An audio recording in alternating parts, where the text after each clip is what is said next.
What's up, everyone? I am here with Daniel Castagnoli, the CEO and co-founder of Exodus Wallet. How's it going, Daniel? It's going great. Thanks for having me.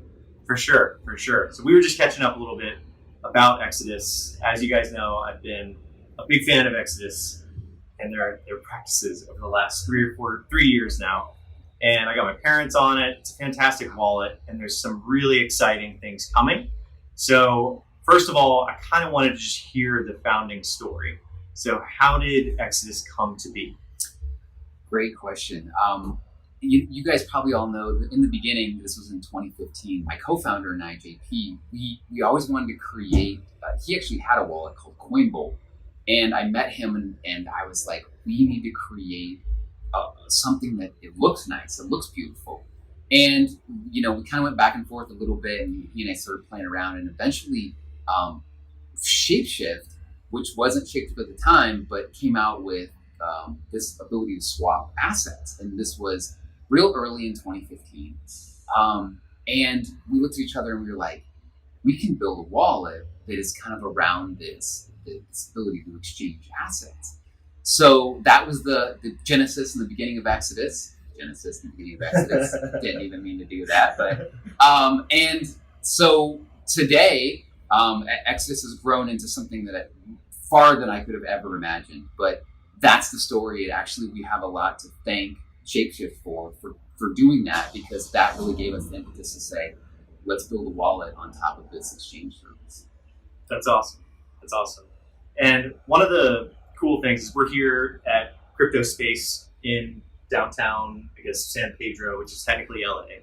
But we're here, and there's probably 50 people right outside, all having a great time. So it has become this huge community. And when it comes to team, we're going to go through team, traction, and technology as usual. So in terms of team, when you first started, it was just you and JP. And then what was that like, scaling it up to where it is now, and where are you guys at now? Yeah, so JP and I when it was just he and I remember we'd get these customer support tickets that come in, and we would actually, each one of us would love to answer them because it was so cool. Like, he's like, wait, we built something and people are actually using it? This is awesome. Of course I want to talk to you. And then we ended up having a kind of a beta channel in our Slack group. And in this beta group, a lot of people were just diehard Exodus users. We ended up hiring some of those people, and they became some of our very first employees because they loved Exodus so much. Then we kind of built our customer support team, and JP and I are still answering tickets. Now, fast forward 2019, we are over 50 people, and it's distributed all worldwide. So for us, we try to get the best people that we can, and we're lucky in that you don't have to have a geographic location. You can just work from anywhere. So for us, the team all just kind of works in Slack, and we're 24/7 remote.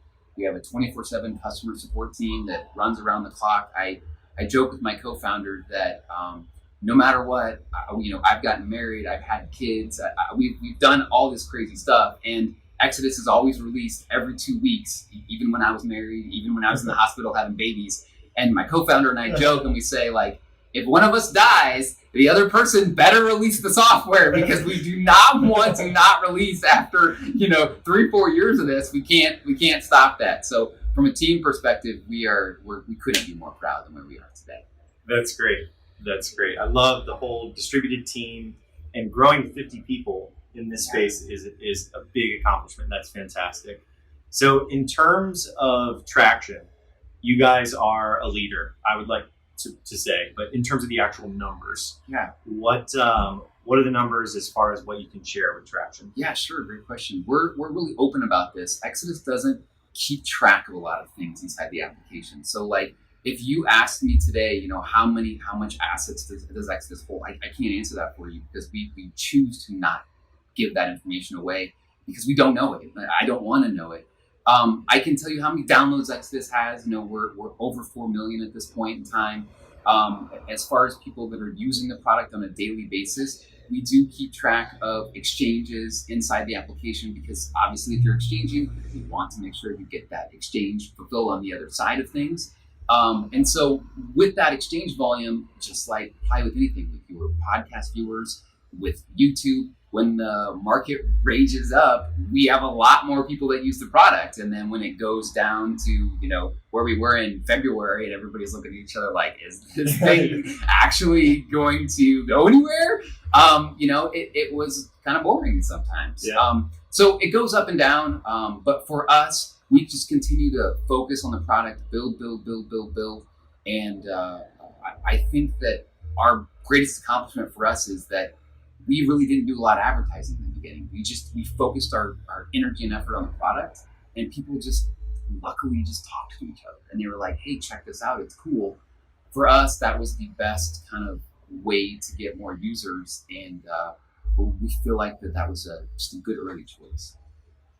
Nice. So now that we've gone over the founding story, how you started the company, how big the team is, over 50 people, over 4 million downloads, that is pretty substantial. So now, technology. You can mention what you want to mention, and I always like to keep this open-ended, but I will say that, just to chill Exodus for a little bit here, the design is something that I find to be so intuitive, and I'm a fanboy, as I mentioned before to preface the interview, but the design is so intuitive and the mobile application is phenomenal. I mean, in terms of putting it next to things like any competitors out there, it is extremely sleek and easy to use. So in terms of technology, you guys pride yourself on design, but can you talk a little bit about like the importance within the team of design and how that goes within the team? Yeah, okay, this is really interesting because what's cool about this is no one asks about this, and we love this because everybody that's involved in crypto is so interested in like just math and like all this crazy crypto stuff, which is awesome, that no one really thinks about this. I love this question because Exodus is a design-driven company. And so everything starts at Exodus from design. It doesn't start from crypto. So what's cool about Exodus is that when you see what you see on the screen, no one's thinking about Bitcoin. No one's thinking about Litecoin. No one cares about EOS. All they care about is, does this line, is this actually connecting? Does it look cool? And how can it animate? Is it going to make you feel good when it grows and shrinks? That's like the most important thing to us, because what we want to do is we want to talk to people and say, when you open Exodus, we want you to have this emotional reaction inside of you that you're like, oh, whoa, this is awesome. And it feels really good. Because for us, if you feel good, you're going to tell somebody else about it. And whether you use Exodus or not, we want you to spread cryptocurrency. And so I think of it kind of like Elon Musk says like, yes, our cars are saving the earth, but by the way, you can go really fast in them. And so that's what people like. And so when people open up Exodus, they see that and they're like, oh, this is sweet. And they want to go show and tell other people about it. And then that brings them into the cryptocurrency space. So for us, it is one of the most important things in our whole company. We start with design. We always start with design. It starts there.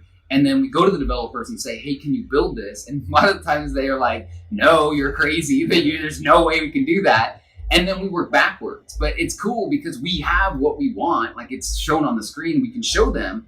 And then we build to that end goal. And I think that's why it looks so different and feels so different than anything else a lot of people have ever seen. Yeah, and that is pure truth right there, in that it is user focused because everything is intuitive and you can feel it. Like right when you open the mobile application now, there's not even words on send and receive, and you just know what to press, which is a testament to design. So in terms of what's coming, what can you share? What are you excited about when it comes to this year, maybe next year, and maybe just 5 years out or something? Yeah. Oh, these are really good questions.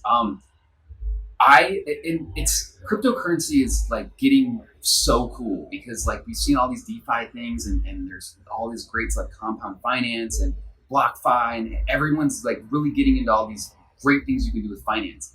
The thing that they're not doing though is they're not making it super simple for people to actually use them. I like my mom, probably like your parents, they have cryptocurrency. I want nothing more than my mom to get interest on her crypto, but I cannot tell her, go do this, click this, download this thing, move it here. And so what excites me about the future is all of these like situations that people are seeing in traditional finance, they're building it in cryptocurrency. We now can, just like Exodus, take those things and make them super simple and super easy for everybody to use. And so we're looking at all of these things right now, and people email us all the time and saying, can you please stake this? Or can you please do this? Or can you please do that? And so for us, we're now looking at what would be the best thing to start to build on top of Exodus with all of these new platforms and things coming out. Nice. Very cool. Just hints there towards what's coming in the future. I like it. So for viewers and listeners that are listening in, where do you want them to check out Exodus? Where can they find you guys? So you can go to exodus.io and check it out there. If you're on a mobile phone, you can type in Exodus in the App Store. You'll see it. It's kind of come up there and you can download it. If you have Exodus and you like aren't a big fan of software wallets, which we totally understand because you are worried about security, Exodus is now partnered with Trezor, and you can actually like have a Trezor and just use Exodus, but not even have your money inside of Exodus at all, which is for us was bananas, because we all at our company have hardware wallets, and so we use these kind of hardware wallets inside of Exodus as well. So there's a lot of ways you can interface with Exodus and just kind of pick your own flavor, so to speak. Very cool. Well, thanks so much for sitting down with me today, Daniel. This was a lot of fun, and all the links and everything will be in the description below. But thanks again. Absolutely, and thanks for the good questions about design. Much appreciated.